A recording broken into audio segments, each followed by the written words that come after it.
Wala na, natuputo na naman. So, konti lang po. Ito. Sarap daw yan. Wala naman laman yan. So, hanggang dito na lang po ako. Maraming salamat po sa inyo. Shout out sa lahat ng mga minamahal kong subscriber, silent viewers, sa mga OFWs. Kaibigan matindi, miga love shout out. Ito po. Medyo, ano na po yan. Mamaya ko na po ilagay yung, dyan, yung isda. Pakuluin ko muna ng husto po yung, pakukuluin ko muna ng husto yung aking tubig. So ito po yung ko po, binabad na po dito yung talbos ng kamote. Mayroon kaming tanglad, mayroon kaming sibuyas na dahon, at mayroon pa po kaming po. So ito na po yung panglagay ko po sa aking tinulang isda. Yan. Nakababad na po yan.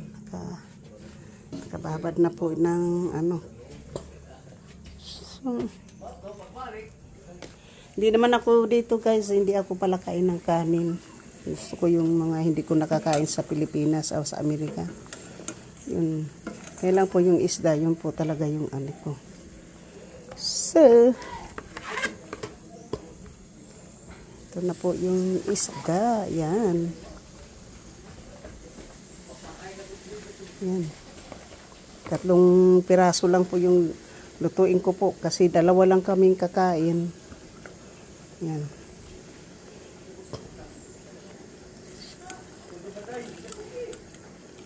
Yan.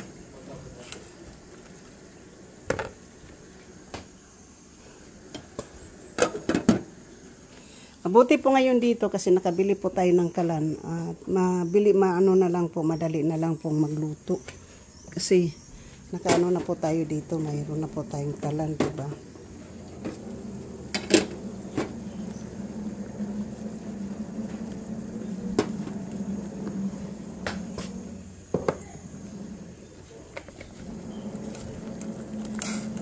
Maya ko na po yung ang masarap dito po itong tanglad. Yung po, lemongrass. Yan. Hindi ako masyadong nag-asin po kasi bawal nga, diba?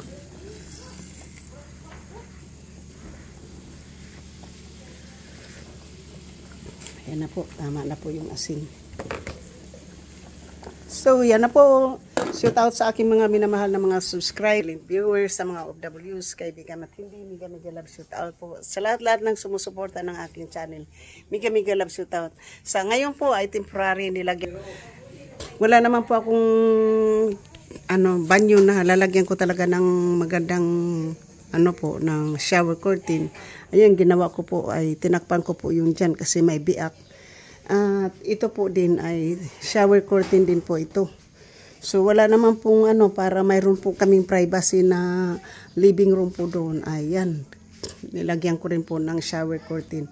Mayroon pa po ako ditong curtain na ilalagay ko po dyan. Wala pong blackout po, kaya wala kaming ilaw. So at least mayroon po akong solar. Shout out sa lahat-lahat ng mga silent viewers, sa mga OFWs. Kaibigan matindi, miga love shout out. Ito first time ko po ngayon mag-vlog na nagluluto po ako ng tinulang isda na Bisaya style po. Kasi nandito po tayo sa Bisaya, kaya yan kunti lang po ang aking niluluto para lang po sa 2 kami kasi yung mga bata daw hindi kakain ng tinula masyado. So prito yung sa mga bata. At ako po yung nagkasakit dito. Ngayon lang po ako nakadlakad muli. Takot po ako maglakad-lakad kasi sinasabihan ako ng aking pamangkin na wag basta-bastang kumain ng pagkain na hindi ko daw kilala. So yan po ang sabi ng aking pamangkin. So shout out sa lahat. Sa aking Conselando, Rosmaranan, Kapanday, Maruko, Kahaw, Tita O, Werdo Official, Chilean Mix Vlog, miga love shout out po. Source Gale, maraming salamat. So, yan. Hanggang dito na lang po ako. Kasi hindi ko naman ito ma-upload palagi kasi ang wifi ko po dito mahina. Ang laki na po ng ginastos ko po dito sa wifi. Malaki na. So hanggang dito na lang po. Maraming salamat po sa inyo. At ito na po. Lalagyan na po natin to ng pwede na pong lagyan natin ng ayan na. Diba? Diba yung ating diba? So, dali na lang po yan. At least po dito yung isda galing po sa dagat, hindi mo na kailangan fresh po yung isda. Hindi po galing sa palengke. Wala po kaming palengke dito sa amin. Palengke po namin padadayo ka pa po ng ano.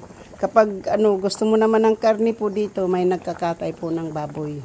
Kaya guys, presko din po yung karne namin dito.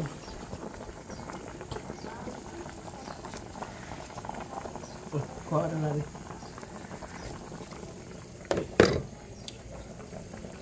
Naman siguro ni matapos pa, hindi pa Hindi pa siguro Maya pa ng konti. Yan.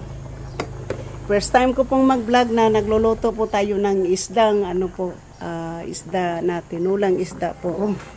Yan po lang yung ito lang po yung pag nandiyon po ako sa Amerika po, kapag nagluto ako ng tinulang isda, ang dami pong sahog.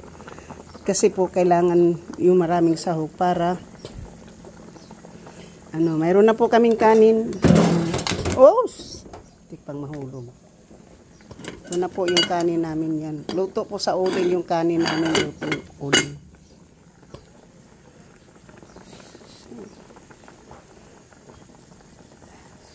Ito na po. Alam po nyo, hindi ko naman po ito ma-upload agad.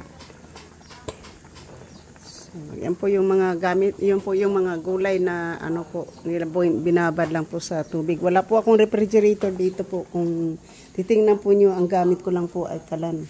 Bumili lang po ako ng kalan na bago. Para, ang tangki po ay hiniram ko po yung tangki ko sa pinsan ko. At ang kalan ay akin pong binili. Hindi, akala ko po, yung isang seat sana daw maganda kasi mas mura.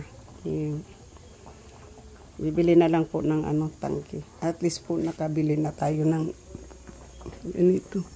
Ito malalaman mo daw kung wala nang laman yung tangki. So, ito na po.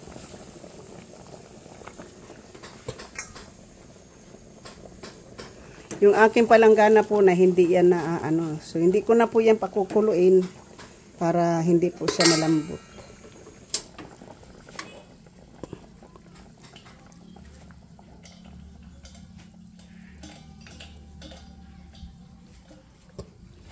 Yan.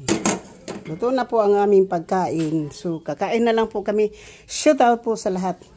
Sa lahat-lahat po ng mga minamahal ko ng mga subscribers, silent viewers, sa mga OFWs, kaibigan at hindi miga love shout out. Ito po, luto na po yung aking tinulang isda.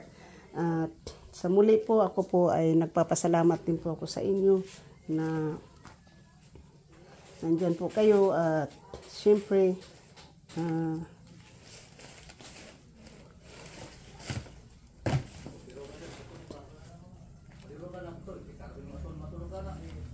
labalabahan natin to para ipangtulog kasi yung mga pantulog ko po. Basta rin lahat maraming ang damit ko po na pinapadala dito, yung iba hindi ko na po nakikita.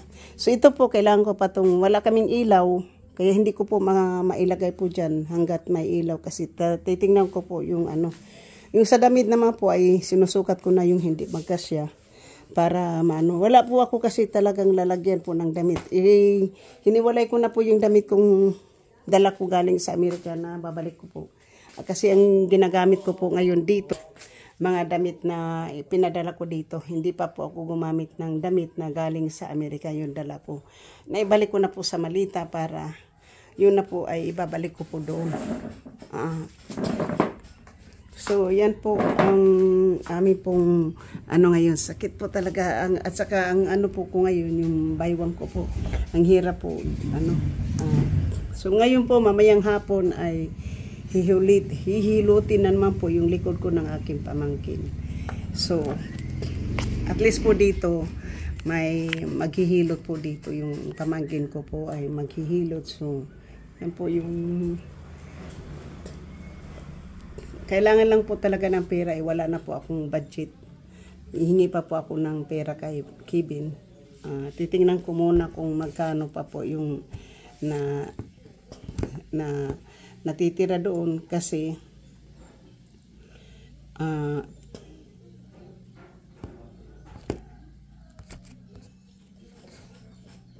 kailangan mabayaran muna po yung mga kung magkano po yung natira sa pera ko. Kasi yun lang ang kailangan ko lang doon po ay ang pera ko lang na galing sa Social Security. Yun na lang po yun. Yun po yung aking wala pa po kaming alas 5 pa daw po yung ilaw. Kaya hindi ko po magawa yung trabaho ko po kasi dilim. Tinanggalan kasi po yung bintana po dito. Sinirado ng kapatid ko. Kaya galit na galit po ako dahil yung bahay na to po inumpisahan ng kapatid ko mag-remodel na hindi naman niya tinatapos at hindi pinaalam sa akin po. Kaya ayaw ko pong pagalitan dahil may sakit po yung kapatid ko. Hayaan ko na lang yan. Basta ako na lang po bahala pagbalik ko po. Pagbalik ko po dito, saka po ako magpapa-remodel. Kasi ngayon po hindi ko po talaga nagdala ng pera.